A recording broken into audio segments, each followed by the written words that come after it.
What's up, Halas Huddlers? This is going to be a solo podcast where I go through my mock draft 1.0. Bears reshape the roster. Many trades. Let's see how they do.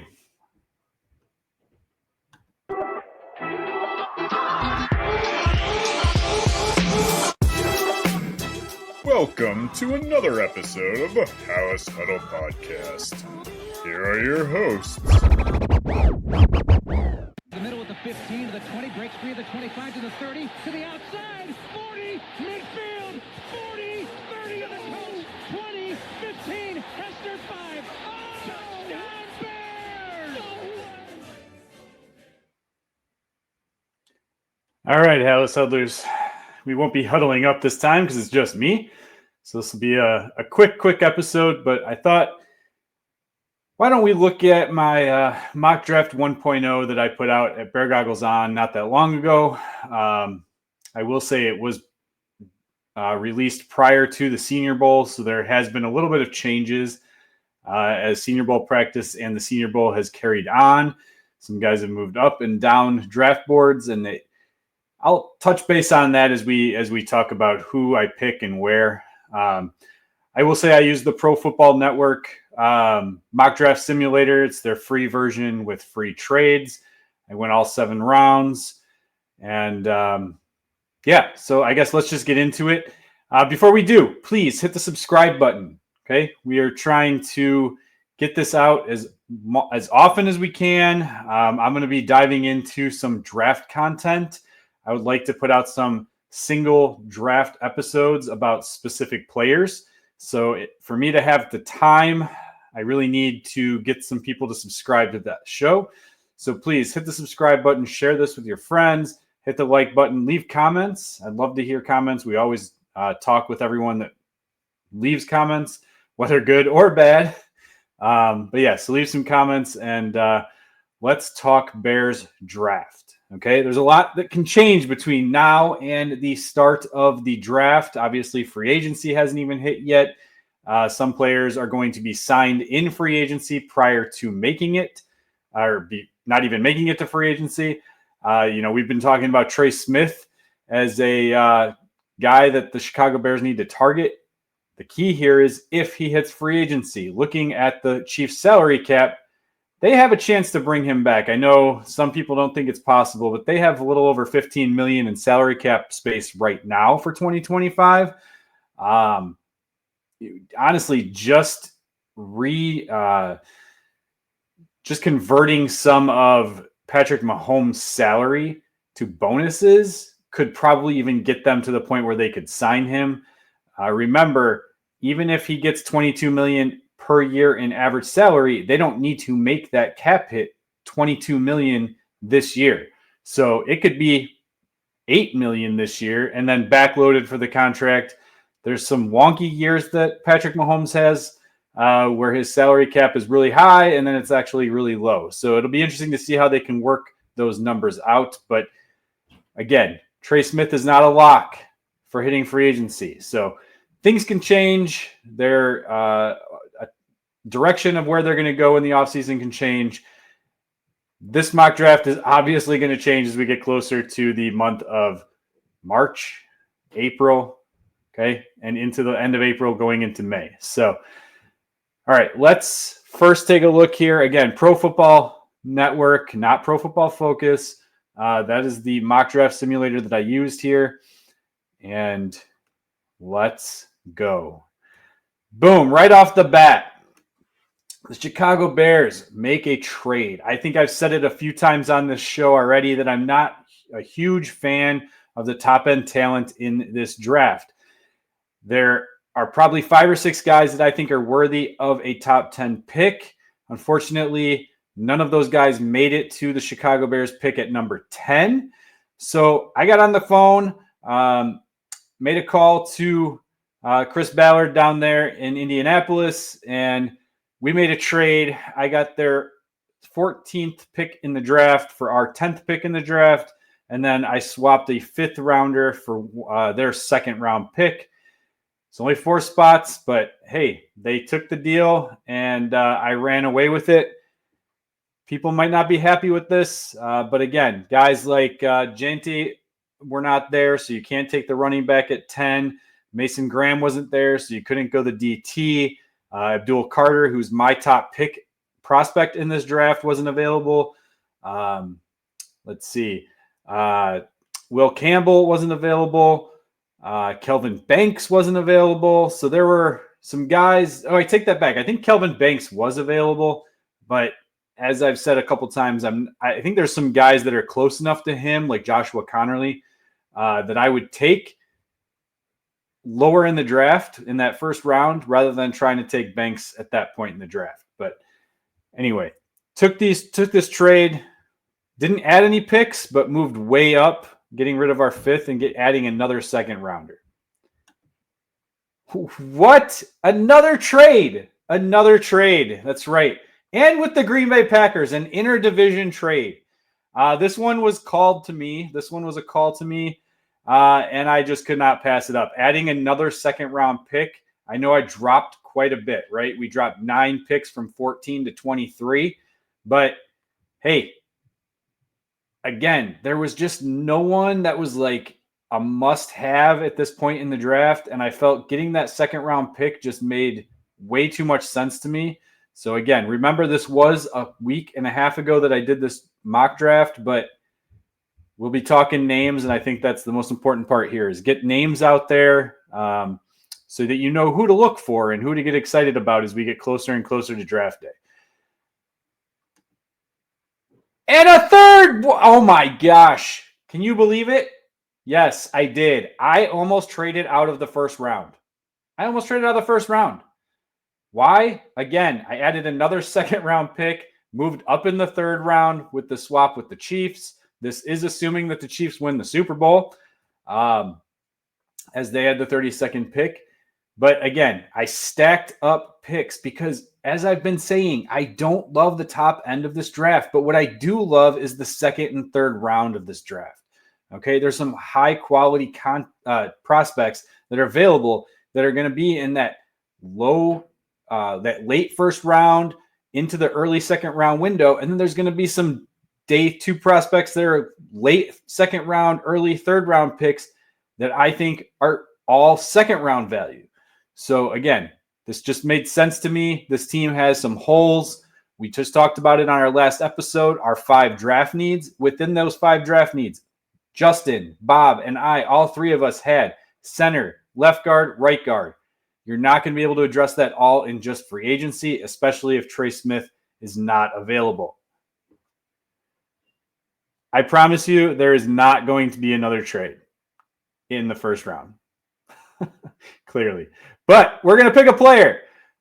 At the 32nd pick, the Chicago Bears, with their 1st round pick, select Mike Green, edge rusher out of Marshall. Here's where things get tricky. Now, I said this was done prior to the Senior Bowl practices ending, prior to the Senior Bowl itself. Mike Green actually didn't play in the Senior Bowl. He pulled himself out. However, he showed that he could do what he had been doing all season against better competition. The guy led the NCAA in sacks with 17.5. He is a legit pass rusher. I know people are wanting Myles Garrett. Look, that would be fantastic. But to give up all that draft capital for a 29-year-old future Hall of Fame pass rusher, I mean, that's basically what they did in 2018 for Khalil Mack. That didn't work out. I think building through the draft is the better option here. I like Mike Green. Do I think he's going to become Myles Garrett? No, but he could be a Brian Burns, 10-sack guy, a Montez Sweat type who can actually, I think, better than Montez Sweat.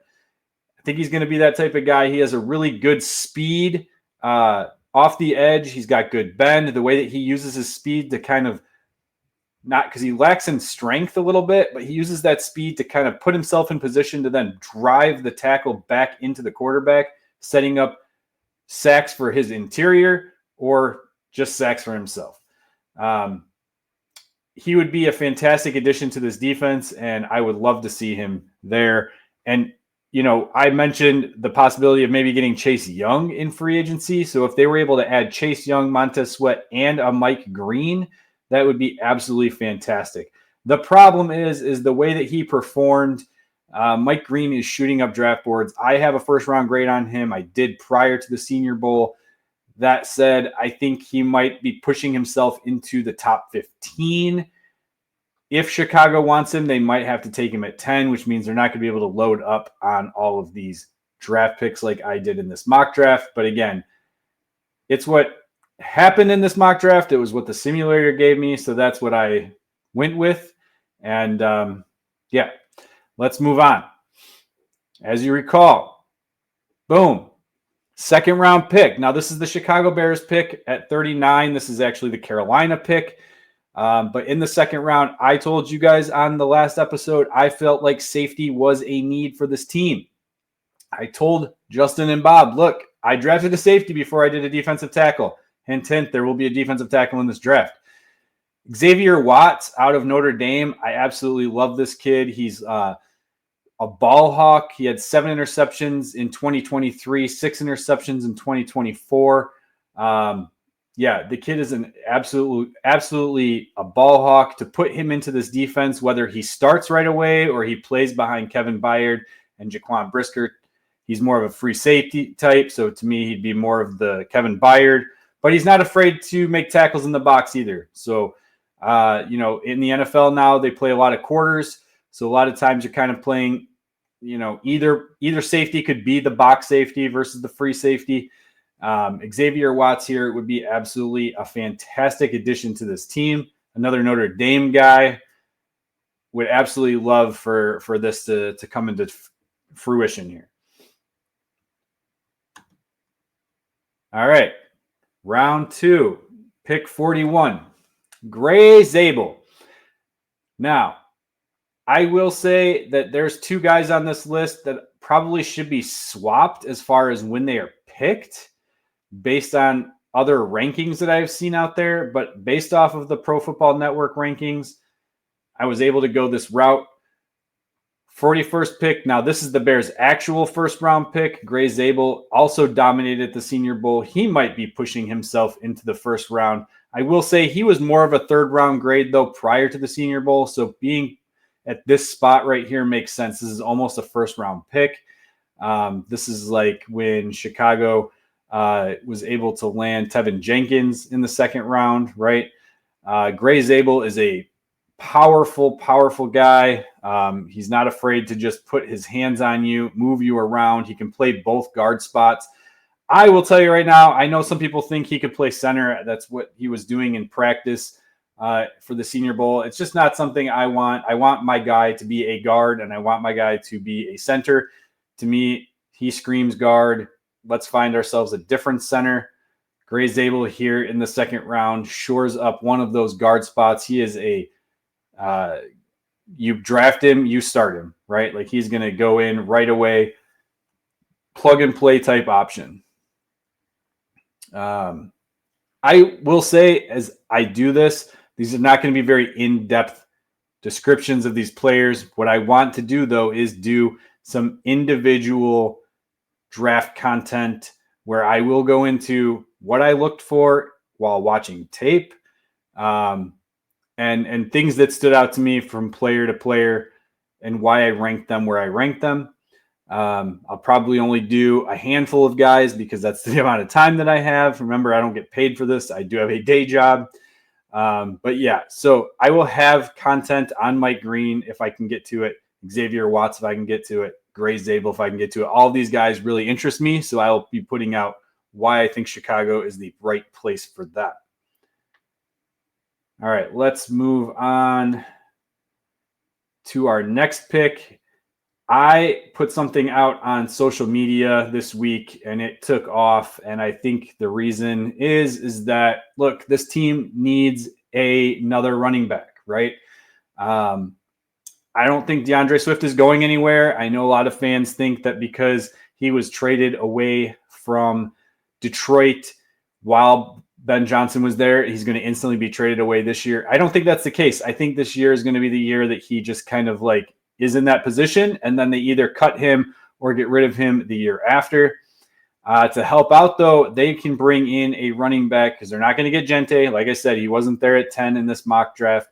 For those of you who do want Gente, look, I get it, but if you can't fix your offensive line in free agency, you cannot take a running back with your first pick in the draft. You just can't. I know he looks like he's going to be a generational player. I agree with it. He's in my top 5 for rankings, which is extremely high for me for a running back because I devalue the position. Caleb Johnson, though, is a beast. Okay, he is a bigger guy, isn't afraid to take hits. But what I love about Caleb Johnson is his vision and, most importantly, his patience. Okay, the way that he allows blocks to set up in front of him is absolutely fantastic. He dominated for Iowa this year. He had over 1,500 rushing yards, 21 touchdowns. If you can get a running back who can follow the blocks, this is how guys will burst out, right? Like they'll get behind the line, they'll be churning their legs. He's a north and south type runner. He's not a big cutback guy. Takes hits, will lower through drives, get you those extra yards. But what will happen is all of a sudden you think you're going to get him down, and then whoop, the blocks open up just enough, and he's out for the races, right? So he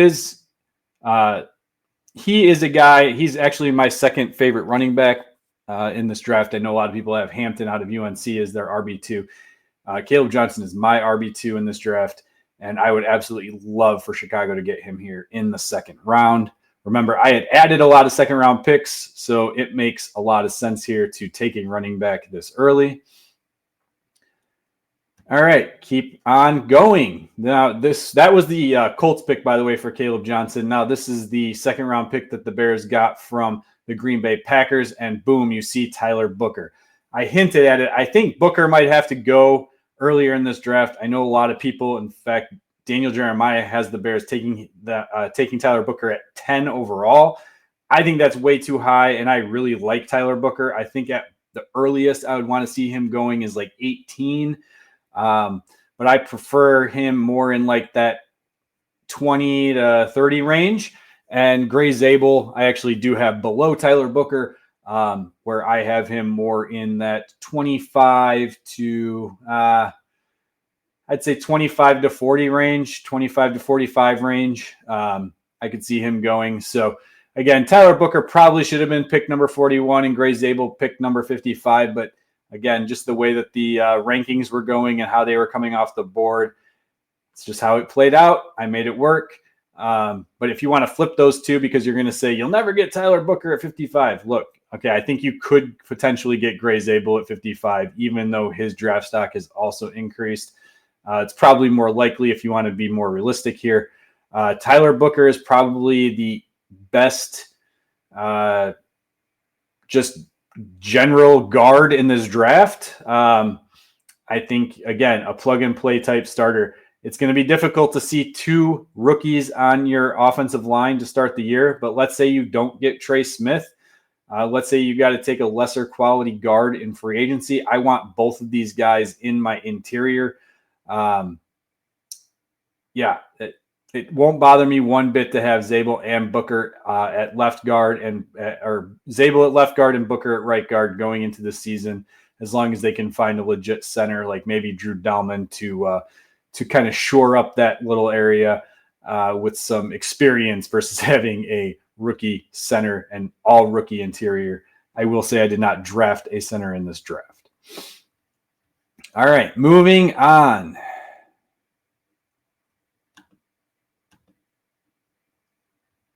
The last of the Chicago Bears second round picks.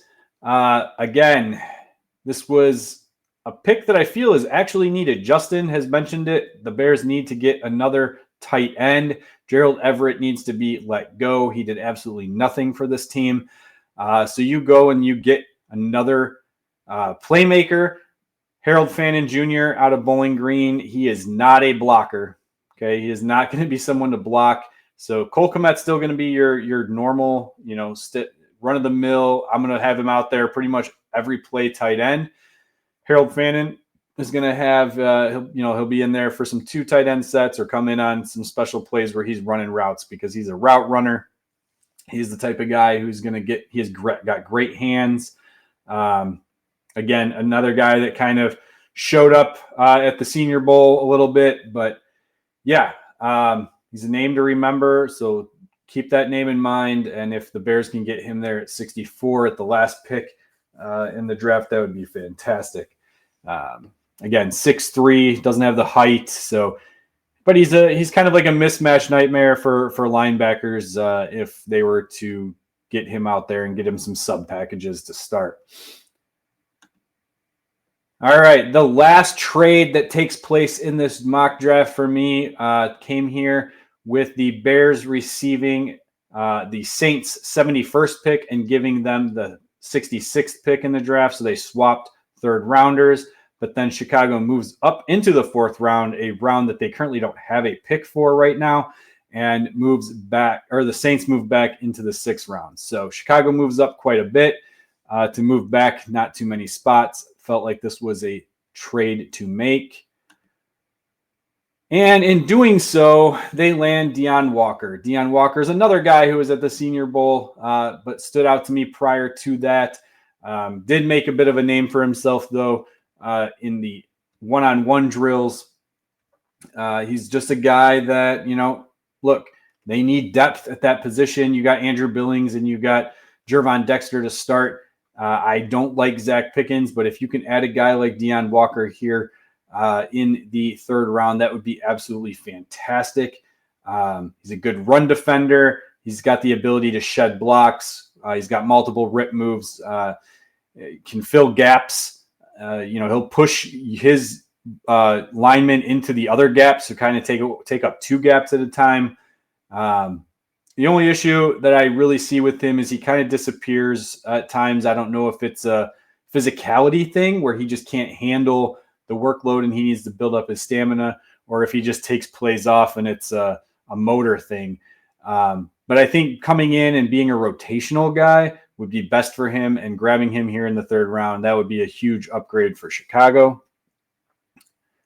2 more picks to go, guys. 2 more picks to go. All right. In the 4th round, Chicago brings in a wide receiver. Let's not pretend that the Bears don't have a need at receiver. They need a wide receiver 3. I don't think Tyler Scott is that guy. I don't think they're going to be bringing back Keenan Allen. Pat Bryant is not a fast guy. He's not a track star. He's not going to burn you. He's just a big physical receiver. And I think what we can see from him here is he can dominate in those underneath routes, because his route tree is not, elite by any means. His hands are above average. I wouldn't say, Roma Dunze had elite hands coming out last year. Pat Bryant doesn't have elite hands, but he has above average hands. So I feel like if you put him in position to run those underneath routes, those curls, comebacks, those types of things, he's going to be the guy that you can maybe rely on similarly to Keenan Allen. And look, I'm not trying to compare him to Keenan Allen, but where you need, 6-7 yards to try to get that 3rd down conversion or 1st down conversion on like a 2nd or 3rd, you put him in position to just do those comebacks, do those curls, just get past the line of scrimmage and box out and body the guy. That's kind of where I see Pat Bryant here in this offense. And then finally, I said it in our last episode that kicker needs to be a need. We cannot rely on Cairo Santos anymore, because we need a kicker who can kick the ball consistently past 53 yards. I feel like 53 yards is the furthest that you can rely on Cairo Santos, and I don't even feel that confident with him there. We saw too many kicks this year, 2 kicks blocked in the same fashion because of low trajectory. In order to get his distance, he needs to kick it low. I don't want to see that. Ben Sauls out of Pittsburgh. Look, I'm not cutting Cairo Santos yet. I'll wait, but I'm going to bring in Ben Sauls here out of Pittsburgh. A left-footed kicker, and if I believe that he would be the only left-footed kicker in the league, so that could be interesting. But yeah, just I wouldn't say dominant kicker, but he's got a lot of traits that you like. He can kick it from deep. Not a huge guy. I think he's 5'9", 5'10", but look, I don't care about his height as long as his trajectory and his distance are better than Cairo Santos. By adding a player like him in competition and seeing who's going to play out the best between him and Santos, let Santos go, either prior to training camp or maybe you just do a late season cut, whatever it needs to be. But this position needs to be fixed here for Chicago. And that's it. That'll do it. That was my first mock draft of the season. I will be doing some more of these as we get closer to draft day, as we get closer to the combine that's at the end of this month. A lot of draft content, guys. This is like my favorite part of the year. So please come back, check that out. Hit the subscribe button, hit the like button. Let me know what you guys think. What kind of grade would you give this draft if Chicago was able to trade back that many spots, right? They trade back from 10 to 32. Okay, so like 21 spots. And they add, 3 additional second-round picks. I don't know. It's probably unrealistic to have 3 trades in the first round. You got to find trade partners. But I would absolutely love this type of draft. I'll go a completely different route in my next one, but again, it also depends on how these simulators play out. For me personally, what I do is I run multiple mock draft simulators and see who's there, because sometimes those things can get a little crazy. So what I like to do is run multiple drafts simultaneously or back to back, and then record who's there, and then I make my decision based on that. I always make sure, though, that there aren't guys that are dropping. And that's why I said these things are going to change, right? The Tyler Booker's not going to be available there anymore at 55. Mike Green's not going to be available there anymore at 32. So we'll make some adjustments, but there are other guys that I like. We'll talk about them too. Some other guys that I would take at the second round. I really think edge and defensive tackle are pretty deep class this year. Leave us a comment, leave a grade, hit the subscribe button, hit the like button. But for now, bear down, claws up. Until next time.